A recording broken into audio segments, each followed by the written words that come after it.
Breakfast is 2 protein waffles, also a wheat bagel split in half. There's a little bit of cream cheese on there, but the whipped cream cheese, which is only 25 calories per tablespoon, which is, saves a lot of calories. And then 2 eggs, and then also sugar-free, ketchup as usual, and also sugar-free syrup on that. And then also underneath the eggs, as you guys can see, 2 slices of turkey bacon. And then we got our coffee right here, as you guys can see too. And it has 0 sugar creamer in there and Splenda for sweetener. Before we go to the gym, got us a little snacky snack protein bar. Stairmaster, 10 minutes, warm up, leg day. Let's fucking get it. As you guys can see, went around 10 minutes, almost 11 minutes for our warm up. So let's get after it. So we're gonna start off with some quad extensions, just to kind of, warm up our quads, so we can get to our heavier movement and get right into it, so it doesn't take as much time to warm up. And just to stress them a little bit, so we don't ego lift, so we don't challenge ourselves too much. More so focus on growth, focus on hypertrophy and being smart in the gym. I know I can squat a lot, I know I can leg press a lot, but that's not the important thing. The important thing is growth. The important thing is full range of motion. The important thing is reps going past failure. So that's how we're going to tax our quads first today. So let's get it. So starting off with these was a pretty good idea for today, because it really got my quads pumped up, fresh, ready to go. Got the blood in there, fatigued them a little bit, so when I jumped right into my heavier movements of the day, it just was like clockwork. Now I don't always, I'm not gonna always do that. Sometimes I do want to take my time and warm up with a heavier exercise I'm doing that day. Like if I'm doing leg press or a heavy squat, I would prefer, if I know I want to lift heavy that day, I'm going to prefer to do that heavy, warm up first, just to get my joints kind of, lubricated, get my joints stretched out, and ready to go. But that's not going to be my second movement. My second movement is not going to be super heavy anything. So why not, get the isolation movement out of the way, get my legs ready to go, just so I can jump right into the next movement. And as you guys can see, I'm leaned back slightly just to give myself a better stretch at the bottom. And then I'm not rushing it. I'm taking my time on the way down to really stretch out those quads.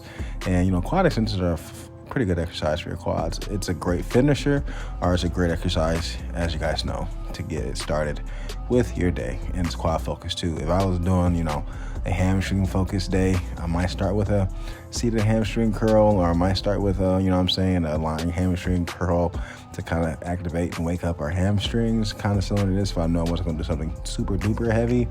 But man, my fucking quads definitely burned a little bit, and I didn't really take that long of a rest period. I probably took 45 seconds to rest, because this is an isolation movement. I'm not using my hamstrings, I'm not using my glutes, I'm not using my adductors or abductors, I'm not using my calves. It's all quads. So I don't really need to take a long break like I would if I was doing a compound movement like a squat or a leg press or something like that, because it uses more muscle groups. Versus this, you can do these very quickly and get them done very quickly. You should not be resting super duper long when you're doing quad extensions. And my rep range is usually between 12 to 20 plus. I try not to lift super duper heavy with my quad extensions, because there's no need to do that. But find your rep range, find your rhythm. Everybody trains a little bit differently, so that's what's important. But my quads definitely fucking hurt, but they're fucking ready to go. So let's get after the actual heavier shit. So we have done this for a while. We're gonna do some belt squatting, just to prioritize quads, to take the stress and the load off of our spine, put all the load on our quads. So we're not gonna go super heavy, but we're gonna challenge ourselves and try to do 3 or 4 sets. And then we're gonna do one more quad exercise, a hamstring exercise, and then we're gonna do some cardio, and we're gonna be, done. So belt squat. This is something I haven't done for a while, as I just mentioned, but it takes the spinal loading off. It takes all the weight off your spine, like you would do, in a traditional squat or other, compound movements usually that, that you need to do with your legs. Now this machine, I wish we need a new one. The problem with this one is I'm short, so unless I don't get a platform, I'm not able to go all the way as deep as I want to get to, because of how it's made. And then for me to have to get deeper, like I'm getting deep right now, have to go all the way back to the end of the fucking board. And, you know what I'm saying, to actually get some like reach, in which that allows me to get, you know, further down when I'm squatting. But the problem with that is a diagonal, like kind of like angle from the cord. So like the fucking cord is pulling me like at the same time. So if I want to lift heavier, it's pretty hard to actually lift heavier, because that force vector that's pulling me forward while I'm trying to squat down is kind of hard, kind of challenging to actually, you know what I'm saying, control myself on the way down. But, you know, we're not going to make excuses. We're going to use it as best as we can. And we're still going to go quad pump anyway. And, you know, we're taking our time going down and then pushing up with our quads. Like I said, I do wish that this machine was made a little bit differently, but since it has that complete tension on the quads anyway, still a great exercise. I'm still feeling my quads. My quads are still pretty fucking sore from doing these. And as you guys can see, and as you guys know, I'm doing a drop set. So, you know what I'm saying, it's lighter, so I'm able to control a little bit better. And after doing these after quad extensions, definitely my shit is cooked. But we still got more in the tank, as you guys can see. And I'm just doing my hands forward just to kind of give me, you know, kind of counterbalance the weight pulling me, and use my arms to kind of counterbalance that, to kind of, you know, give myself better balance. But as you guys can see, my quads are looking pretty nice. I still need to be leaner. I still need to keep working. I cannot skip out on the cardio. And as you guys know, the diet is also the main fucking thing that gets you shredded, guys. If you're eating like shit, eating a ton of food, you know what I'm saying, and you're not doing your cardio, you're not going to get shredded. You're not going to be as lean as you want to be. You can't really see it in this because I'm fucking dark as hell, but I do have quad fucking veins, which is amazing. It's been a while since I had quad veins. So like that means that I'm getting leaner. Okay, quad veins, I got calf veins, I got delt veins, I got trap veins. So, you know, motherfuckers probably say, you got all those fucking veins, you're not fucking natty. But I am natty, as you guys know. But here's a back view. And no diddy, you could just kind of see my squat motion. And like I said, as you guys you kind of can see like the direction of the core, like it's pulling me because of the diagonal fucking, you know, angle. But it is what it is. It is what it is. And also, I forgot to mention a while ago when I was talking about creatine.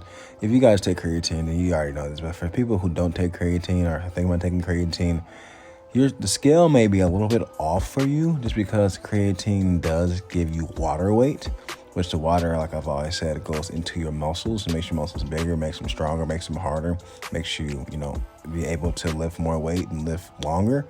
So it does add some water weight to you. And you know what I'm saying, if you're like, damn, I haven't lost any weight, or the scale looks kind of the same, if you're taking creatine, just be aware that you're going to retain a little bit more water than you would think. But like I said, it's a good thing because it's going into your muscles, so it creates lean muscle mass. So if you see that you lost fat, you look leaner, and but your weight is the same, that's probably the case. Is because of creatine. And also too, you can burn fat and build muscle at the same time, and the weight might be similar. So that's why I always tell you guys, the best reflection of like a weight loss, or if you're getting leaner, is the mirror. The mirror is telling you getting leaner and you look better, then that is the true judge to your physique, not the scale all the time. I gotta remind myself of that too, because I'm trying to get 180 and I do take creatine every single day. So that's that. So we're gonna do some pendulum squat, and we're gonna pair it, as I said, with some barbell. Some barbell stiff-legged RDLs. So let's get it fucking done.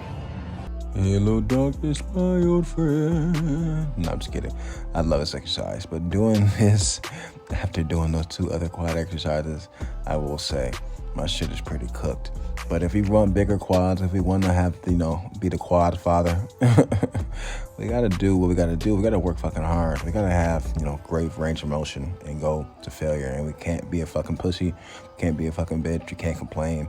Hard work is what matters. And even though we're on this cut, even though we're tired, even though we're hungry, we might be a little bit dehydrated, possibly. But we're not gonna make excuses. We're gonna fucking pump out these motherfucking reps and fucking destroy our quads today, as you guys can see. And you guys know I lock out my knees, guys. Totally fine to lock out your knees. I'm gonna keep repeating that. Just don't be an idiot that has 800 pounds on the fucking bar and can't handle it. That's the only time you're gonna break your fucking legs in half. But yeah, going slow on the way down. That shit fucking sucks. Then here we go. RDLs, stiff-legged. And my form is pretty good. Probably should have started off a little bit lighter than that, but it's totally fine. As you guys can see, I'm sticking my ass out, trying to keep my legs as straight as possible, bringing the bar away from my body at the bottom. You guys can see the striations in my hamstrings a little bit, so that's good. My hamstring development is getting a little bit better, especially when I go down like that. Looking good. That shit fucking burns, man. I am definitely sticking to the stiff-legged deadlifts over the traditional deadlifts just because it's giving me a new stimulus for growth, and it's honestly stretching out my my hamstrings a lot better than doing a regular RDL. So the last person, I forgot who commented in my video and asked me why do I do that versus the stiff-legged deadlift, and it's because, you know what I'm saying, it's been something that I'm accustomed to. So I think that switch of me doing stiff-legged deadlifts could definitely help me, push my hamstrings to the next level. And I'm gonna start doing 4 sets pretty soon. Most of my lifts, and probably picking just 2 exercises and doing 4 to 5 sets, and simplifying my workouts pretty soon, just because it's probably better for growth. But like I've told you guys before, I like to do 2 to 3 exercises for each muscle group just because it keeps it interesting for me. It keeps me, I don't get bored of my regimen as much. And I just like doing that. I've always trained like that. So we're going to try something different. Maybe we do less exercise in the same amount of volume or more volume. You know what I'm saying? And pick an exercise that's, more compound movement based. And then another exercise that's more, isolation and focus on the stretch and the eccentric phase, based, and see how we can combine those two to see how much muscle we can build. But yeah, and these also drops at 2. And as you guys can see, hamstrings are looking pretty fucking good. Taking our time. We're going to count the negative in this next set, the next rep, 1, 2, 3, 4, about a 4-second negative. I can probably pause a little bit more at the bottom, but it's okay. I think mama said, I sound like a fucking water boy. My fucking form looks pretty good though. Now, I will say the one thing that definitely shrunk on me, not my balls because I'm natural, my calves definitely shrank. I used to train my calves a lot, and I stopped training my calves, and my calves definitely shrank. Now, are they small? No, they're not. They look small compared to my rest of my legs, but they're not small calves. So I think I'm going to start incorporating more calf work eventually because I don't need people making fun of my calves anymore. Jalil, that's my best friend. Fucking best friend always talks about my fucking calves. Everything is humongous on you, except for your fucking calves. Fuck you. Anyway, great form. This is our last set, and we're gonna go, to failure. We're gonna fucking kill ourselves, and they're still focusing on form, as you guys can see. If I can preach to you anything, have great form through the tough times. It's integral to have, great form through the pain, through the fucking sorrow, through the fucking sweat, through the fucking, misery. It is integral for you to do that because that is where that growth is going to happen. You know what I'm saying? There's a quote by Muhammad Ali, and he said he did not start counting his sit-ups until they started hurting. And that's how it is in the gym, guys. Like the first couple reps are gonna be easy because you know what I'm saying, it's your first couple reps. When it gets to those last 5, reps, last 4, last 3, last 2, those fuckers are going to fucking hurt. But in reality, you think they're your last 4 or 5, but in reality, you probably got like a couple more in the tank that you think you don't. And you gotta go past that motherfucking pain and get out of your fucking head. And then, you're gonna pump out more reps than you think you're going to. So, you know what I'm saying? Pain is temporary. Pain is in your mind. Yes, it's gonna hurt in the fucking, within the set. But it's, the pain subside after the set. So, get a reward for your pain while you're fucking killing yourself. That's the important thing. And I know this is a very risky view, as you guys can see, but I'm just wanting to show you guys my hamstrings. You can see my right hamstring a little bit better than my left hamstring, but you know, the hamstrings, they're developing, they're getting there. This is the weak point of my body, so we're gonna fucking cook these next time we do legs. But all in all, our workout was pretty fucking good. I can't complain. It was quick, but it was effective. We killed our fucking quads. We got our one hamstring, you know, exercise in. And, you know, we went heavier than we anticipated, but we're still able to get great full range of motion, great reps, you know, and challenge ourselves still. So now on to the fucking cardio. So let's get it. To conclude this leg day, finish it on Stairmaster. Sweating, drenched, quick, easy. Well, not easy, but quick day, but effective day. So quads on fire, successful, tired. So let's finish this fucking cardio. Here's 30 minutes of cardio like I told you guys. Next meal is a salmon wrap with a large mission tortilla. So it's 30 grams of fiber in here, and then there's some salmon in there. Also a little bit of the whipped cream cheese and one slice of provolone cheese. And then that's it, and then a banana, and then some Greek yogurt. I needed a little bit of sodium. I've been craving salt all day just because I sweated so much today at the gym. So, you know, it's okay in moderation to have shitty food. And I only got fries, so it's all good. This is only 300 calories. I'll be fine. But I definitely needed sodium, and this shit tastes amazing. There's nothing better than McDonald's fries fresh. So dinner is just some chicken drumsticks and some bread, slightly buttered just for flavor, and toasted. Dessert is some leftover cookie, some of those high fiber chocolate chips, and some of them ice cream. It's time to work now. Work. It's time to work out.